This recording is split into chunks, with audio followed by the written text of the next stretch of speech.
I have a song coming out on Friday, and I think it's a good idea if I break down one of the sounds I used in that song and show you how I made it. Here we go. The sound that I wanted to talk to you about today is this. So, this sound is kind of interesting because there are two layers going on here. There's the textural layer, and then there's the tonal layer. For the textural layer is the following. It is a sine wave put through an LFO, with the LFO modulating the oscillator's level. The oscillator then being put through a comb plus filter, with the cutoff and resonance being modulated by the LFO. The same LFO that the level is being modulated by. We then send that through to the effects rack, in which case it is a sine shaper distortion with the drive being automated, a band reject filter with the cutoff, resonance, and width being automated, and then we finally pass it through a multiband compression with where the threshold is being automated. Now, moving on to the post-processing, we follow it up with a multiband compression.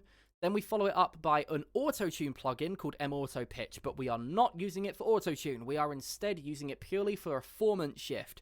Very, very nice use of it. It's very, very random, but it kind of worked in this scenario. I enjoyed using it. Now, moving on, we have parallel compression going on here. We have two versions of Ableton's AMP audio effect, which is stock with Ableton. But we have it in two variations here. We have one set to the bass setting, and then we have one set to the heavy setting. Finally gets passed through an OTT, multiband compression, an RC20 retro color set to the default Vinyl 1 setting.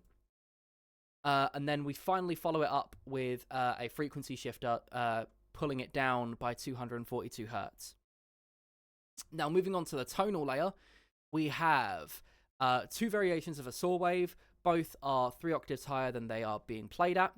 So let's move on to the effects. A hyper dimension, nothing is being modulated here, so we're good. We then have multiband compression, nothing is being modulated here either, which then gets passed through a sinefold distortion with the drive set to 43%. Now, again, moving that on to the post-processing, we follow that up with multiband compression, the same performance shift auto-tune. Then, instead of going straight to the amp, we pass it through kilohertz distortion, just to give it a little bit more flavor and a little bit more crispiness. We then pass that signal through the same parallel processing rack. This time, the middle and treble on the heavy version of the amp are raised accordingly, just to give it a little bit more middle and high emphasis. We then move on to the OTT.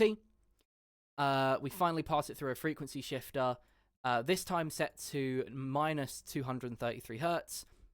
Follow that up with the same multiband compression as the first one. And then we end up with a fat rack. All of that, in context, the track should sound like this.